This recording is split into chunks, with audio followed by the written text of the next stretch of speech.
Hey guys, today is a really special day for me, and I say special subjectively. Today, March 26th, 2016, it has been 4 years since I have been diagnosed with my cancer, epithelioid hemangioendothelioma. When I was diagnosed, I had skin involvement, liver involvement, and lung involvement.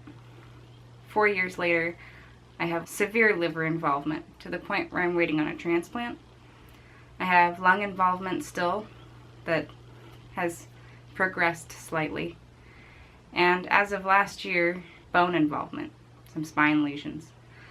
The skin involvement has gone away for the most part. It tends to kind of resolve itself. Every once in a while I'll get a strange spot that shows up. But I wanted to make a vlog today and talk about it. Yeah, we'll just see where this goes. One of the things I wanted to talk about is how amazing our Facebook group support system is. They're incredible. And yesterday I received a package from one of our group members who is the mom of a daughter who had EHE in her bicep, and praying that it stays this way. She hasn't had involvement anywhere else, but she's definitely a very inspiring young lady. So I wanted to show you some of those things because I'm excited for them, and we're working on getting a website up where other people can buy EHE Foundation merchandise. And this isn't a video to promote that, it's just something I'm excited about because it helps raise money to fund our research, our one researcher in the whole world who's doing anything on this. So the things that I ordered, I did pay for this, so my money went to this. What I got was, we have a motto, and it is just live. So I got a tank top. That's what this is called. A tank top with gold lettering on it. It says just live, and as you can see we have a little EKG thingy there. I don't know what it's called. My brain is not working for me today. But that's pretty much our motto and what, we look like. And it's true. We just live. And although we have come up with this specifically for our cancer, I think it applies to everybody. Another thing I got was this great little backpack courier bag thing. It's just a, it says just live on the strap and on the front there. And it's a perfect little bag. It's a little bit bigger than my current purse. It is a beautiful color, and I love it to death. And I'm so glad that I was the one who was able to nab that up. And as my love for bags continues, I also got this drawstring bag. Again, has our motto on it and our EHE Foundation thing. But it's a really well-made drawstring bag. It's probably the bag that I'm gonna take when I get the call to go to the hospital. Just throw everything in here and be like, alright, I'm going. She, as a little gift, she sent me these cute temporary Just Live EHE tattoos. That's cool. But I put one on my wrist last night. I have decided that I do want to get one day when this whole transplant thing is over with. However, I'm going to make it my own in a way that whether I get it here on my wrist or on my ribs, I'm going to get a copy of one of my own EKGs that I've either had done in the past at Dana-Farber, or maybe one that I'll have here during my transplant. And I'll do that section of the heartbeat, but it will actually be my heartbeat, and it will still say just live. So that's my idea, is I love this, and I think it would be so cool just to have it be my own. Now, as a surprise and a separate little gift, she sent me this wonderful bracelet, and I don't wear jewelry often, but she sent me this bracelet, and it's a cancer survivor bracelet, and that's the little pendant on it, and I'm having issues because it doesn't want to focus. It says survivor on it, and it's got the little cancer ribbons. Bracelets are like one of my least favorite things because my wrists are so small that stuff generally dangles down onto the palm of my hand. But honestly, since I've put this on, I haven't taken it off, and I don't think it will come off. I even slept with it on last night. So that's how much that means to me. So I hope you're watching this, Julie, and I hope you know how much everything you've done has impacted not only me, but I'm sure the rest of the group. Not that I'm speaking for everybody, but you know. Next thing I want to talk about is what happened 4 years ago when I was in the hospital and I was diagnosed on this day. I remember sitting in the hospital bed, and I have my oncologist and an interning doctor working with me. And my mom and my dad and Christian were all sitting over next to me, and I'm you know, here. And the doctor comes in and he tells me, you have a cancer called epithelioid hemangioendothelioma. You are literally a 1 in a million patient. This is rare, and there's not much that can be done for it. Now, I just kind of took a breath and absorbed the information for a second, and he said, I'm gonna leave you for a moment. We'll leave you for a moment. I asked Christian and my dad to leave the room so I could just have a moment with my mom. And I looked at her, and, you know, she's crying, and I'm like, kind of just matter-of-factly, he said cancer, right? Like, did I hear that right? He said cancer? And she's like, yeah, he said cancer. He said it's a really rare cancer. And I remember thinking, okay, I can do this. I felt very numb at the time. You know, that's kind of what shock does to you. But at the same time, I felt very present, very in that moment. And I said, why does this have to happen to me right now? Why does this have to happen to me right now when I finally feel like my life is turning into what I feel like it should be? When I feel like things are just getting started for me? Why? And I wasn't really obviously asking her or anybody, but, you know, just the universe. Why was this happening to me now? I had just turned 22. I had been living in Sacramento and away from Mount Shasta for only a handful of months. For 7 months. That's all. And even though Christian and I were living in a really shitty apartment at that moment, and, you know, maybe things weren't that great in that particular space, I was really happy. I had really overcome my depression at that point, and then this happens. So the doctor comes back in with the intern, and my intern's crying, and my mom's crying, and my dad's crying, and Christian's being my amazingly tough husband, now husband. He was engaged to me at the time. He's just being his awesome self, and of course asks the question of, well, what do we do next? How do we fix this? And, you know, unfortunately the answer was, we don't know. We don't know. At that point, they put me on the liver transplant list in Stanford. Later, Stanford turned me down due to already having metastases and not being familiar with this cancer. Most of you have heard the story of what happened there, but it wasn't a good experience, which was disappointing to me because I really had a lot of faith in that hospital. When you have a rare cancer like this, actually no, when you have anything, when you have any medical condition, you really have to advocate for yourself. No one out there is going to do it for you. You know, even the doctors who are advocating for you, who are fighting for you, they can't be as much of an advocate as you can be and have to be for yourself. You have to step up to the plate. You have to push. You have to make things happen. In 2013, I tried a clinical trial because the day that I was diagnosed, I said, I'll be a guinea pig for treatment. I'm putting myself up to the task to do this. So when the clinical trial came up as a possible treatment, I jumped on it, and I put my body through hell for 9 months of being on that drug. It continued to wreak havoc on my body for another 4 after I stopped the drug. And even to this day, I do feel like there have been side effects that have followed me. That's what it means to be a guinea pig and to try things.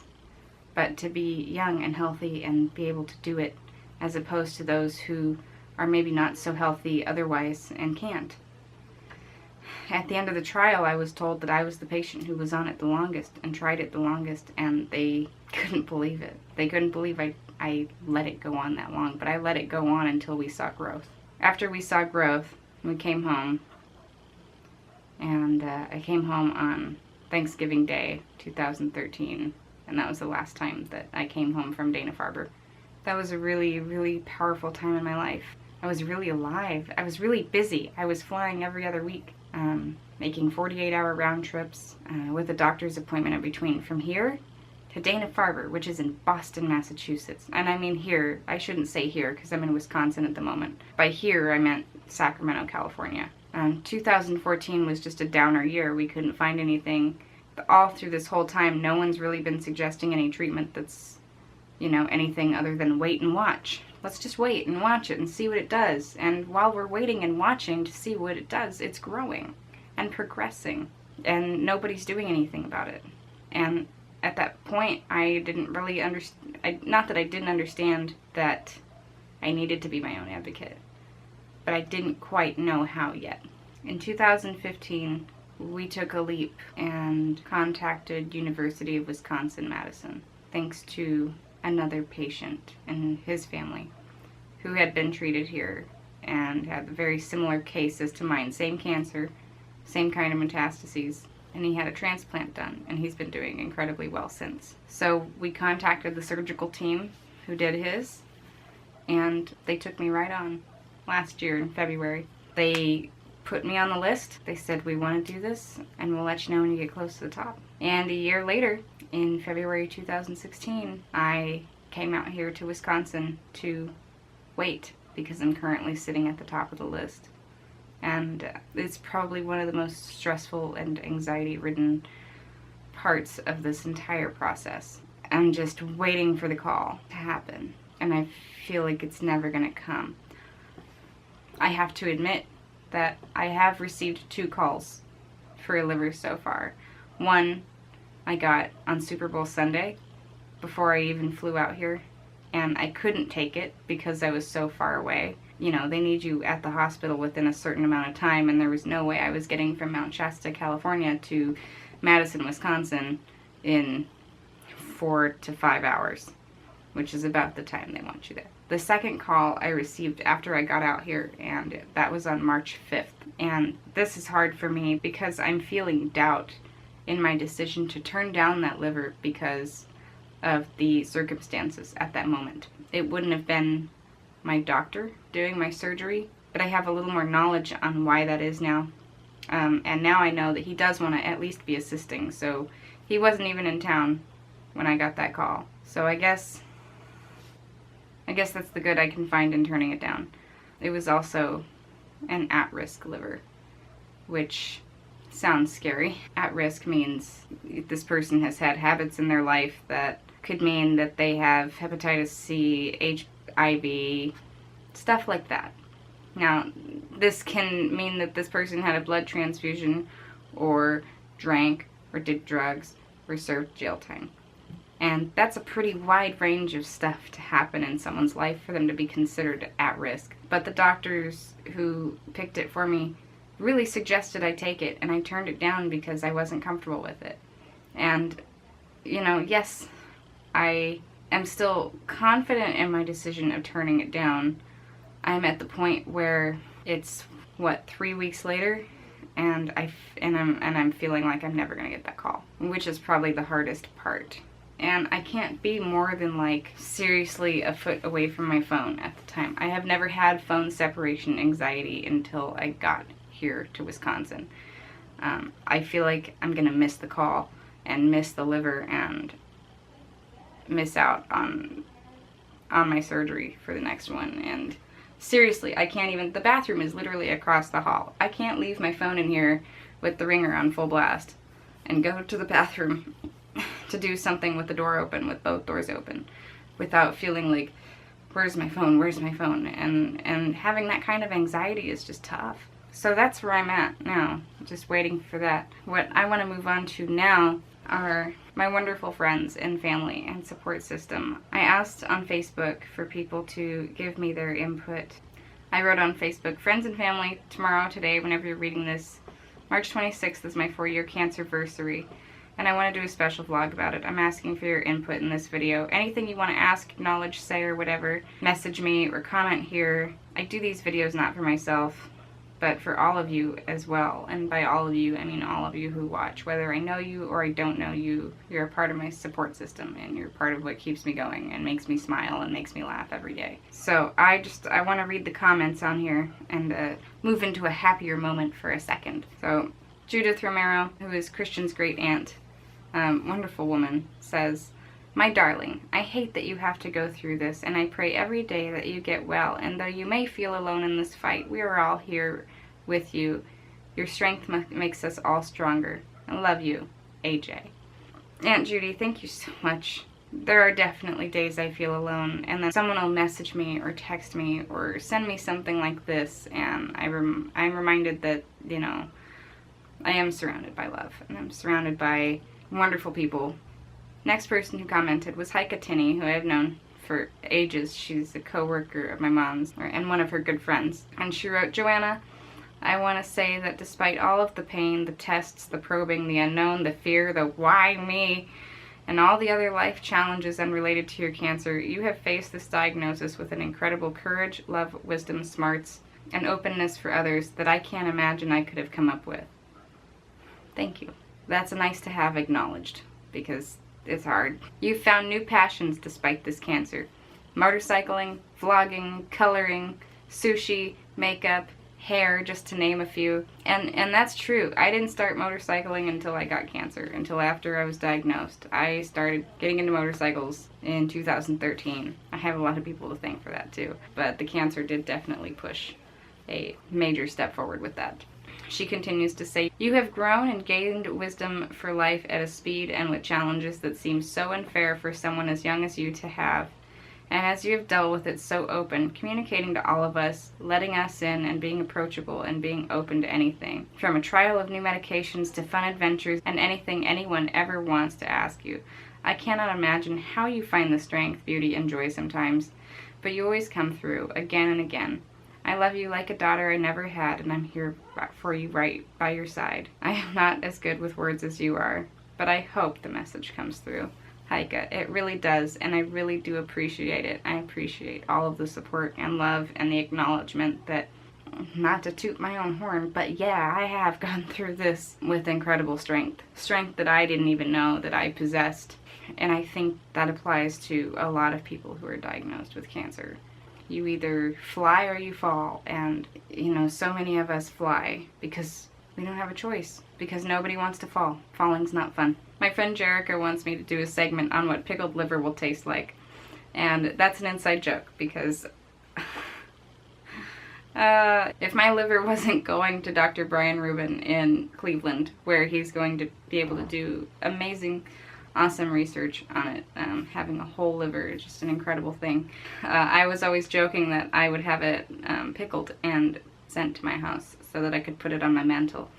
And then we got into this horrid conversation, horribly funny, because us cancer patients have this really bad humor, that I would eat it and gain its powers. So unfortunately, but fortunately, I don't know what pickled liver tastes like.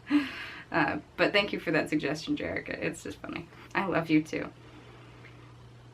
Kiva Arn, you're my soul sister, and you know that. And she says, 4 years ago, wow, all I want to say is I wish it really was appendicitis, because that's what I thought was happening to me. When I drove myself to the hospital, I thought my appendix was bursting, and that's not the case, obviously.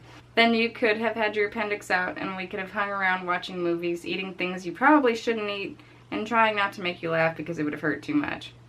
And 4 years later, it would have been long forgotten. I love you, soul sister. You're so strong, even though you may not think you are. Oh, and what I want to say in your blog? Fuck cancer. That's what I want to say. Ha! I agree with you. Fuck cancer. Fuck it. Fuck. Julie, who I talked about in the beginning of this vlog, says, "Happy Cancerversary. It truly is a reason to celebrate. Not celebrating the cancer, of course, but that you're still here conquering it." Yeah, I agree. That's why I'm celebrating. I'm celebrating kicking this thing in the ass, if not physically at the moment, on a completely emotional level. So, thank you, Julie.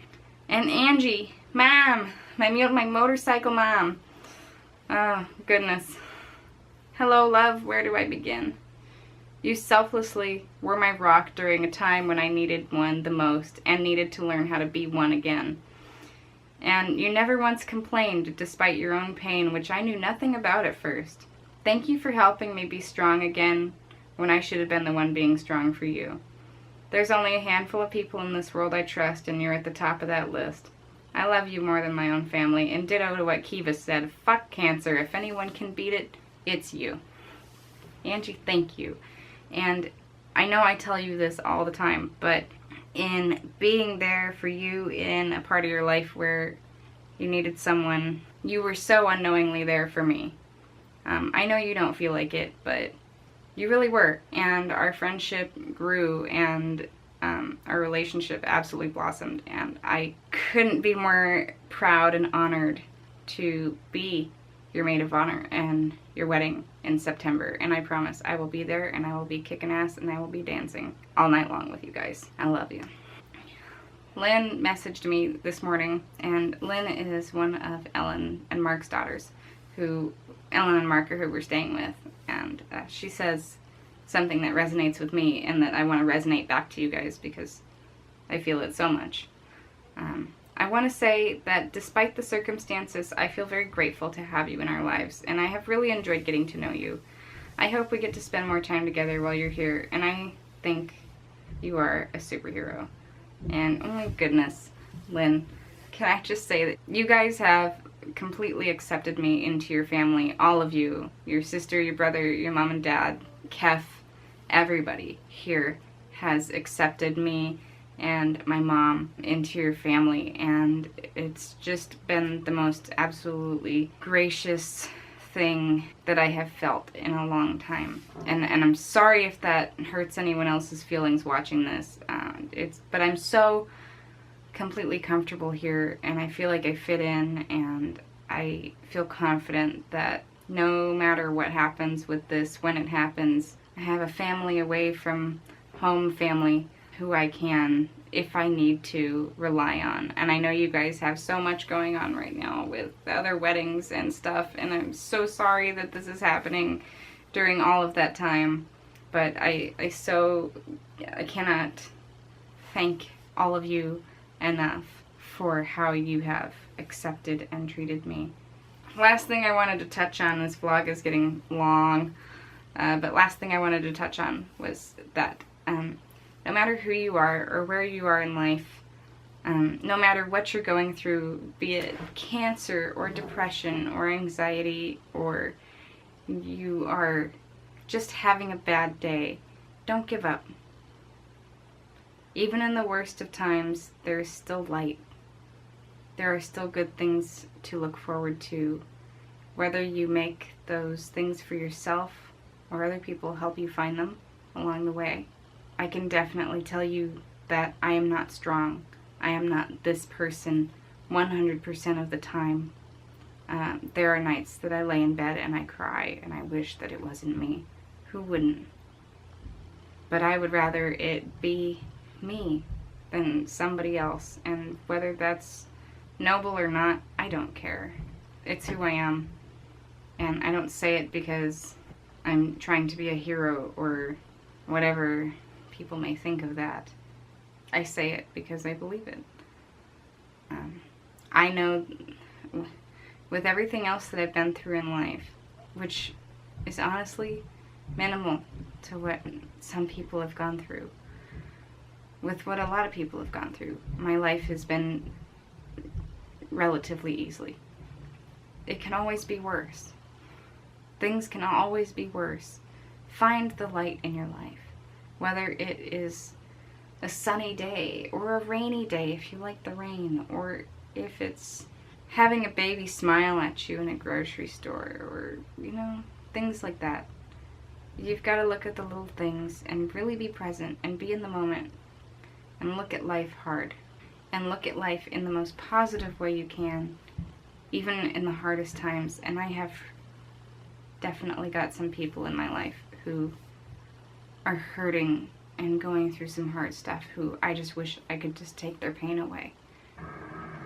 despite how terrified I am of what I'm facing right now with this liver transplant, and knowing that the transplant will not cure me of this cancer, and all the possibilities of things that could go wrong, or it coming back, or anything, I'm still happy to be here. And I hope that if you're watching this and you're going through a rough time, I hope that you can find some light in your life somewhere, even just the littlest glimmer, because it's worth looking at. Now that I'm gonna cry, I'm gonna end this vlog. So I just want to say thank you to everybody who's watched and been with me every step of the way. I appreciate every single one of you. And please share my story. Share this with your friends and family on Facebook or social media or whatever. I want people to know that they're not alone out there. Everybody hurts in one way or another. And we're not alone. And life is gonna be okay. So like this video, share this video. If you want to continue watching my journey through this, and my transplant whenever that happens, and recovery, and all the weird shit that I do up until that point and after, subscribe to my channel. I do weekly or bi-weekly videos. Thank you again, all of you, so much. You're all incredible, and I look up to all of you every day. And you all make me smile and laugh, and I love you. And have a happy Easter, everybody. I love you. I'll see you in the next video. Bye.